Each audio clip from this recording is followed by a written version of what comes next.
Hello and welcome back. The past video was about my favorite bands and my favorite albums from those bands. If you haven't watched it, go ahead. It took me quite a long time. I told you I was in hospital for 2 weeks, and I, I had to brood over what I liked a lot before deciding. Today I'm going to talk about individual artists, but this was a breeze.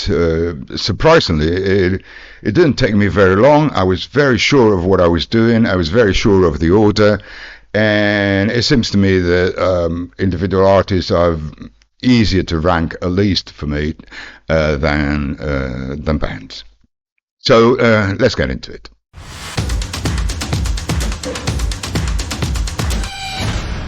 Number 10 is Rod Stewart. Rod Stewart has gone through so many different phases, starting with the faces, no pun intended, and then pursuing a solo career that has been really, really successful. His voice is unique. He sings every genre. He's worshipped and liked by people of different ages, and he's a Hall of Famer.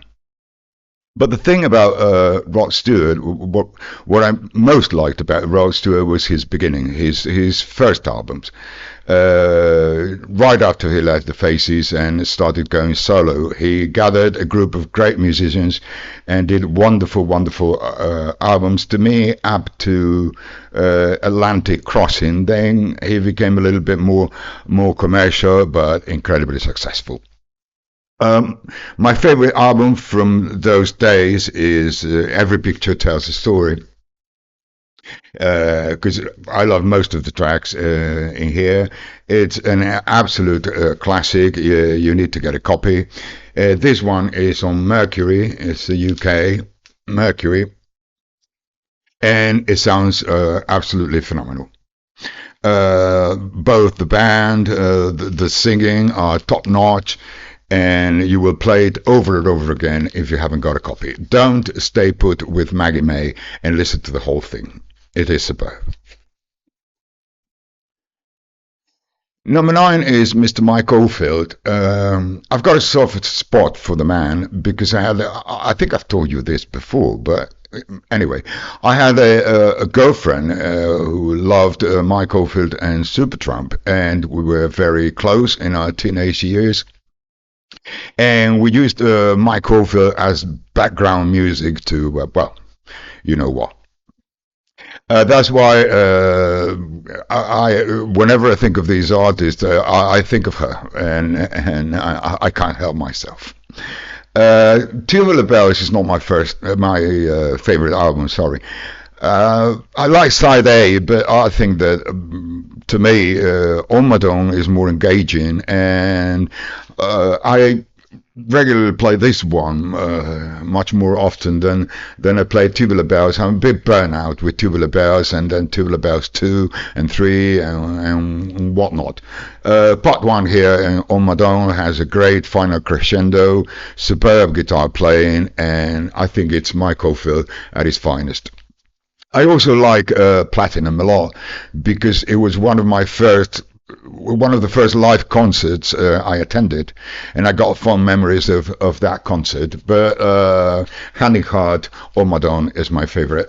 This is the second pressing, the UK second pressing.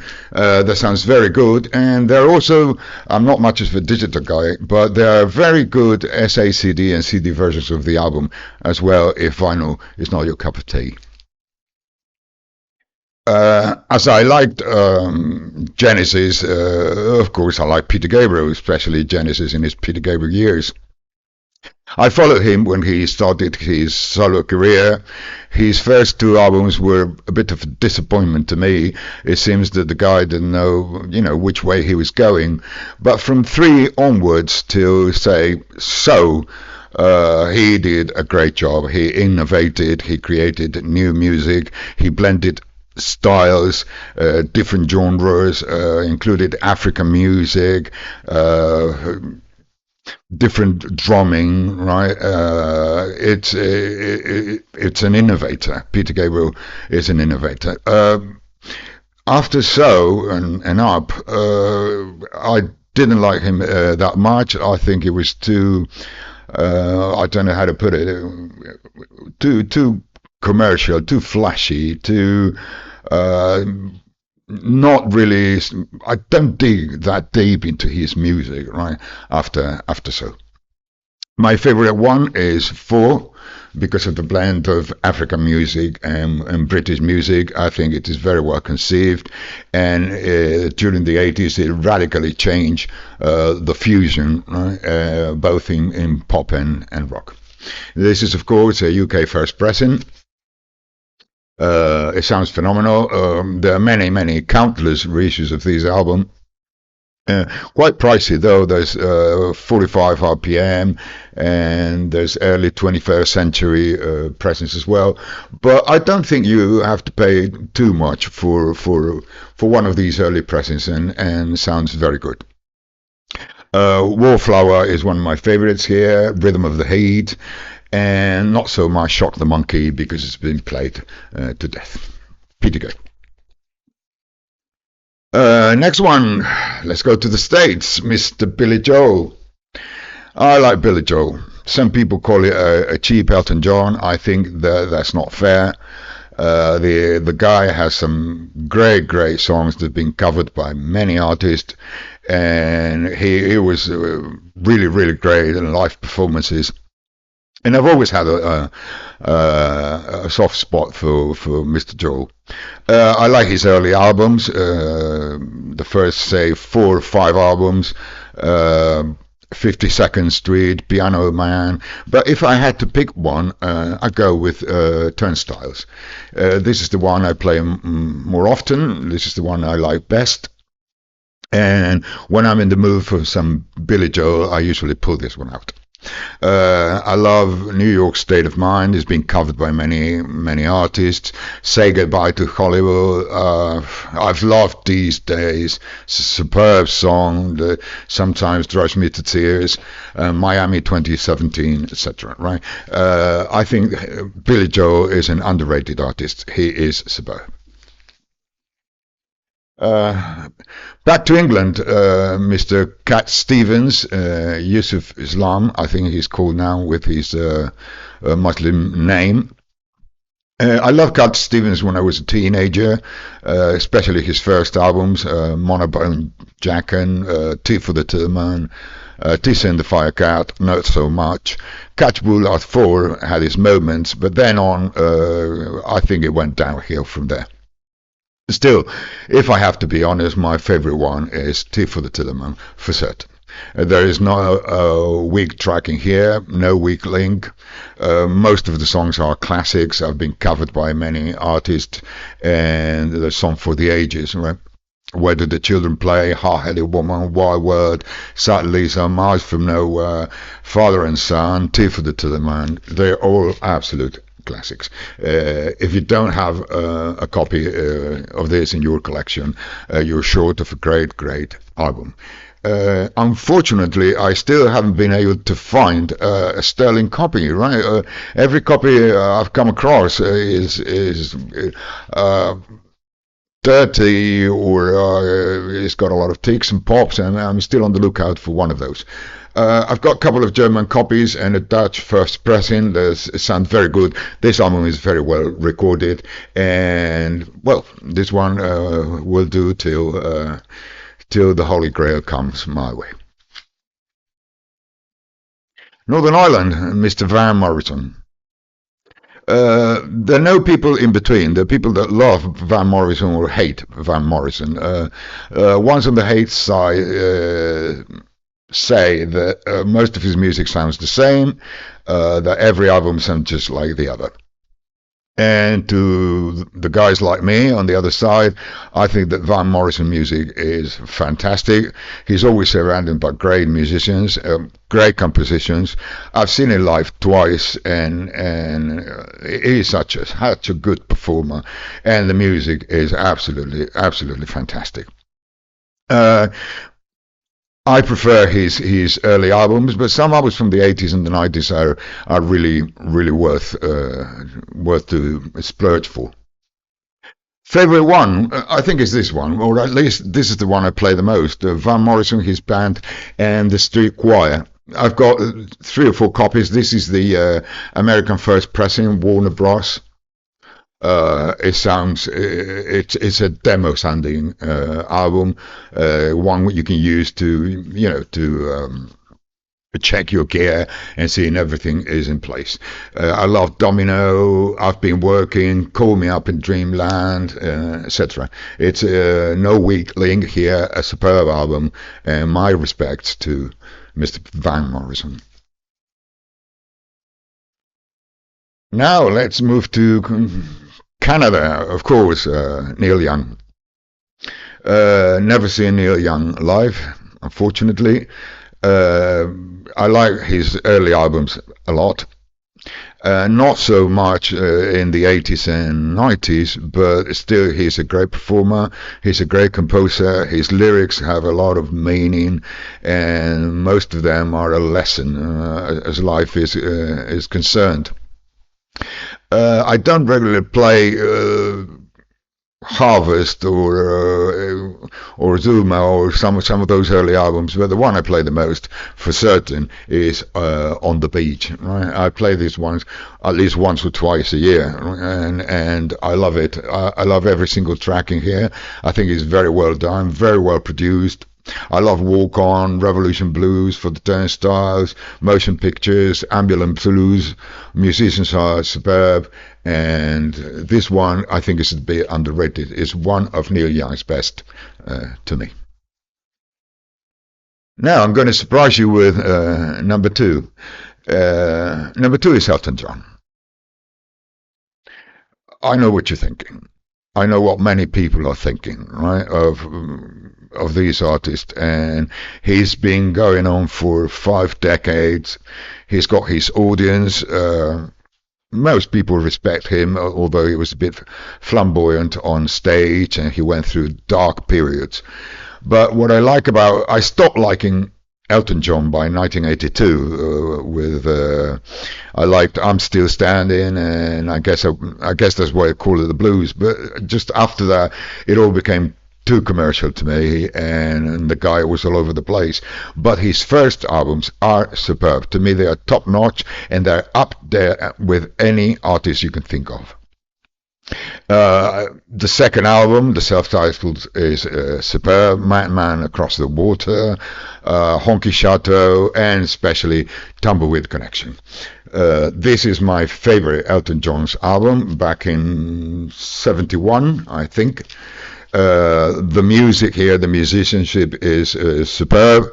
The songs are stellar and they've been covered by many artists. It is not that popular because people tend to like, the later era of Elton John, but do get a copy. Now, be careful if you pick the UK first pressing or the second pressing. The first pressing A1, B2 sounds phenomenal, but the second one, A3, B4, for some reason, I don't know, sounds awful, sounds muffled, sounds distant, and it's an absolute disappointment, and you're going to pay a lot of money for it. So make sure if you get a UK, make sure it's an A1, B2. They're not that expensive, not as much as you may think.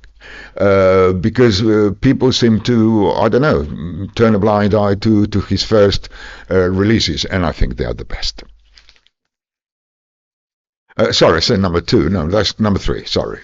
Number three is David Bowie. David Bowie was an innovator as well. His music is for the ages. I think that his '70s albums are his best releases.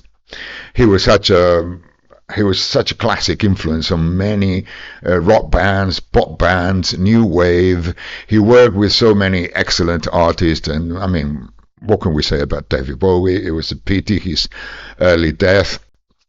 I love mainly the early stuff. Station to Station, Hunky Dory, even the first album is to my liking. But truth be told, and I don't want to lie about it, Ziggy Stardust. I know it's commonplace. I know it's mainstream. I know it's most people's favorite, together with Hunky Dory. But this is the one I play the most, and I think it is a superb album, no matter how much it is overplayed. I never managed to get the 4E6E, which I think is the bee's knees. I couldn't find a copy at a decent price. I've got two German first pressings, and they are gatefold. Look, that's very nice, right? You can read the lyrics while listening to the album. It's got very good bass, and it has to be played very loud. It says here somewhere to be played at maximum volume, right? It starts at very low volume, and it builds up till